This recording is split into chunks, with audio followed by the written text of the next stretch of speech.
New York সিটির Democrat mayor প্রার্থী Zohran Mamdani শুক্রবার ইসলাম ফোবিয়ার বাড়বাড়ন্ত নিয়ে কঠোর নিন্দা জানিয়েছেন। এটি তিনি বললেন প্রাক্তন গভর্নর ও স্বতন্ত্র মেয়র প্রার্থী এন্ড্রু কুমোর রেডিও সাক্ষাৎকারের সময় হাসির প্রতিক্রিয়ার পর। 77 WABCর Sid and friends in the morning শোতে হোস্ট সিড রোজেনবার্গ বলেন মামদানি আরেকটি 9/11-এ উল্লাস করবেন। কুমো উত্তরে হেসে বলেন, হাহা, এটা আরেকটি সমস্যা, কিন্তু আপনি কল্পনা করতে পারেন কি?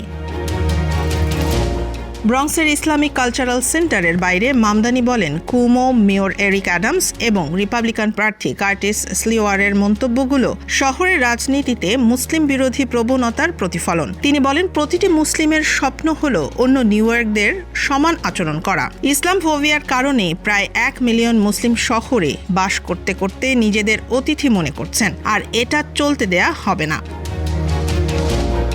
34 বছর বয়সী উগান্ডার জন্মভূমির মামদানি সম্প্রতি ডেমোক্র্যাট প্রাথমিক নির্বাচনে কুমোর বিপরীতে জয়ী হয়েছেন। কুমো, যিনি 2021 সালে যৌন হেনস্থার অভিযোগে গভর্নরের পদ থেকে পদত্যাগ করেন, এখন স্বতন্ত্র প্রার্থী হিসেবে নির্বাচনে রয়েছেন। সমর্থকরা মামদানিকে অভিজ্ঞতার অভাব এবং বামপন্থী দৃষ্টিভঙ্গির কারণে সমালোচনা করেন।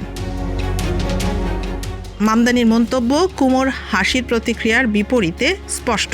ইসলাম ফোবিয়ার প্রসঙ্গ নতুন করে আলোড়ন তুলেছে আর শহরের মুসলিম সম্প্রদায় সমতার দাবি আরও জোরালো করছে।